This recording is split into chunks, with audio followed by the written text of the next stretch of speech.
Today's gonna be a good day. Wake up. Today's gonna be a good day. Wake up. Today's gonna be a Hey friends, it is a good day. Welcome to the channel. My name is Andy. This is Andy's Audio Crap, and today we have a System 710 from Optimus. Optimus branded. Anyways, Radio Shack sold Optimus as well as other brands, but this was, I believe, 1992, and this was pretty much top of the line from a component system standpoint. Here's the actual catalog from 1993, and this is at the top of the page. It is one of their top models. You'll see here that the price they wanted was 700 bucks. That's a lot of money back in 93. That was quite a bit of money actually, but 40 watts per channel. And again, these are the speakers that I threw away when I bought it. They were crap. It did come with a remote, and did not get that when I bought mine. I did get the speakers, but they are in the trash. They sounded atrocious. They were shot. I didn't want to repair them. Anyways, pretty cool, right?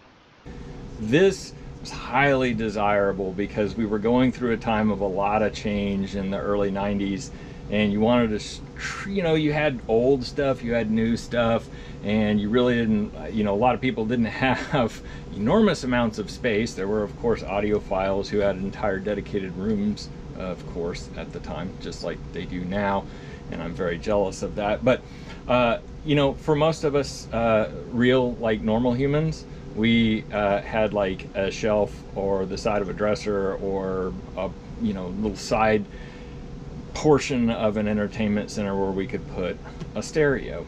And in 92 you had a lot going on. You had a cassette, you had radio, you had an equalizer, you had disc, and you had a phonograph usually. And by this time they were starting to phase phonograph out, but this component system has a party trick. It is compatible with phonograph, and that's why I really have it on this channel, is because back here, August of 92, there we go, we got the date right, phonograph, which is super rare to find on a component system that actually sounds good, and this one sounds absolutely ridiculously excellent.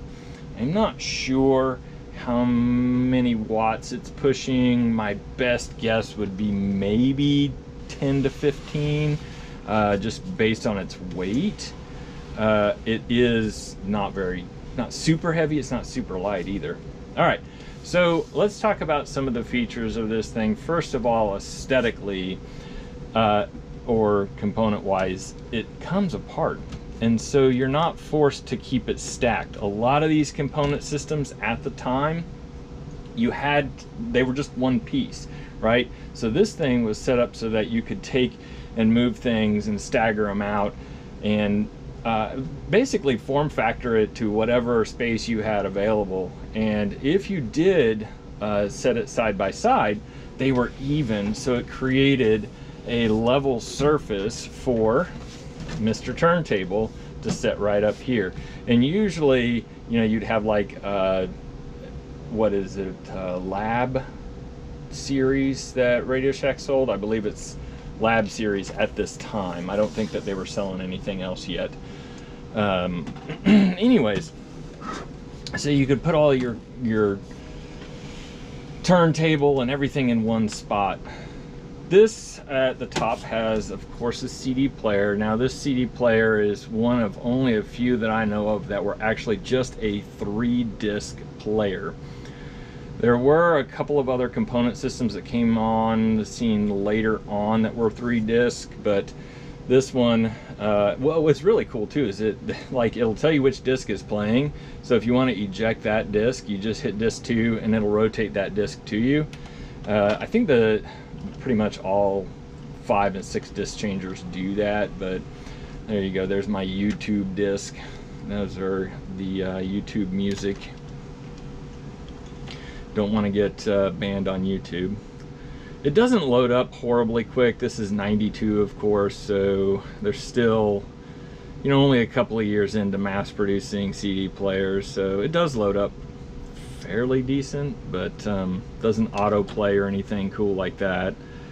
It thinks it's on CD3 now, so now I got to tell it to. It's totally early 90s here. It just doesn't think for you. You've got to really tell it what you want. I don't know if this came with a remote. I don't see anything in here that's like obviously like you know, a remote sensor or anything on here. So not really sure about that. I'll have to go back and look at the ad for it.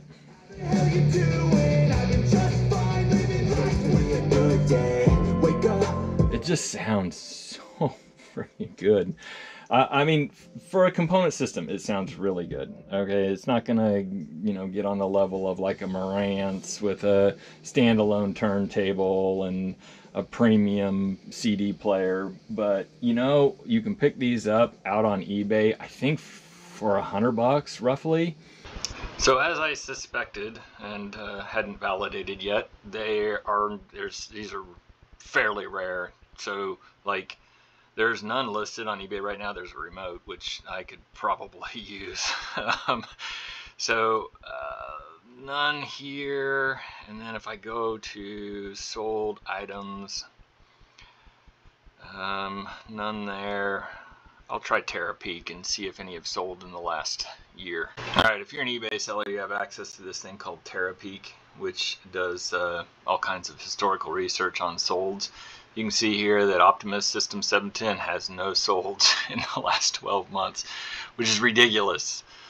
So I went over here to eBay, Google, to look for any out there for sale, and there's none. So if you find one, snag it, because these dudes are apparently pretty rare. There's some images of them.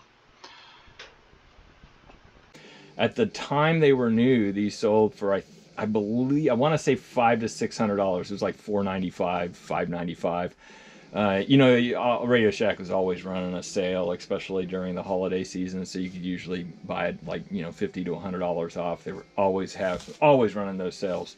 It was like the Kohl's of audio equipment, or the Sears or JCPenney's, you know, those clothing stores that are always running a sale. All right, so it has this awesome equalizer here. It has presets that you have in memory for yourself, and then it has mode, which are the ones that are like, so it says rock, P1, flat, rock. Okay, so that's pretty much it there. And then you've got the set it yourself equalizer here. I believe the preset is, oh no, okay, so this, okay, never mind, I'm sorry.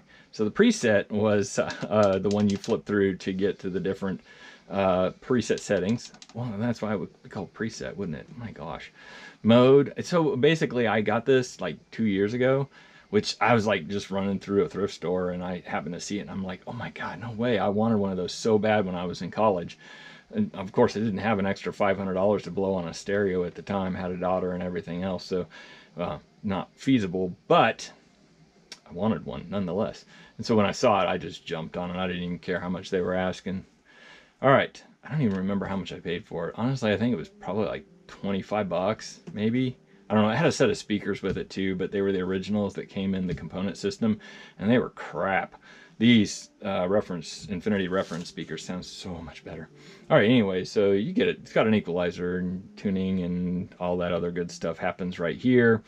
And then you've got your function, which tabs through your phono, your VCR, and so on. I have VCR hooked up to run my phone, right? And you could easily just throw back there a Bluetooth, little Bluetooth receiver.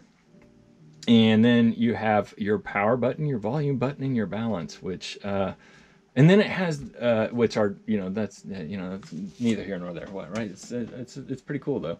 And then you have this fake seating line right here, which is totally fake, and this one's fake too.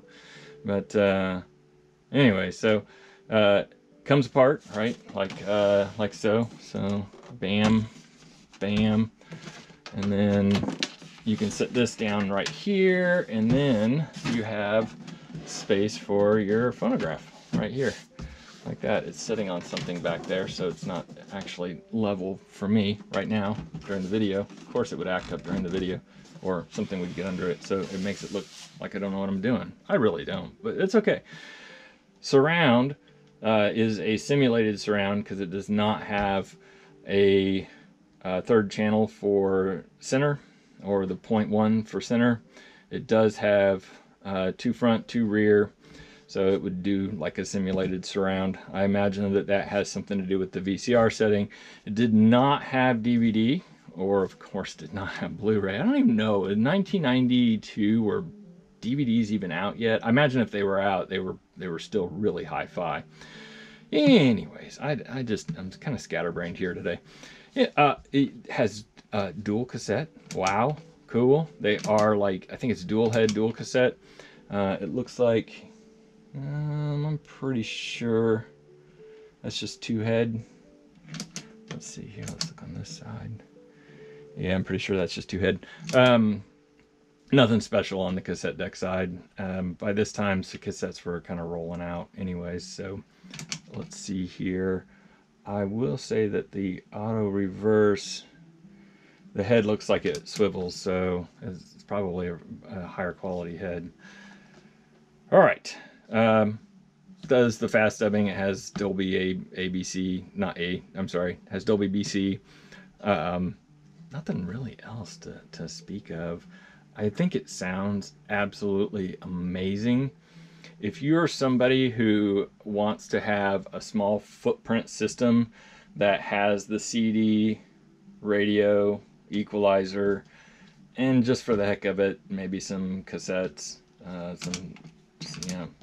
haven't even changed the belts in it. That's how much I care about cassettes. Not to offend anybody who likes cassettes, but they sound like crap. I'm sorry. I'm probably just upset a lot of people. I really am. I'm sorry. Please forgive me. You can probably just unsubscribe because we just talk about phonographs and records on this channel anyway, so sorry to disappoint. All right. Love this thing. Two big, huge thumbs up. I would encourage you, if you find one of these, go buy it. These are Infinity RS1s. Again, these are cheap too, and they sound freaking awesome with this particular setup. So here you go. Oh, like and subscribe. Thanks for watching.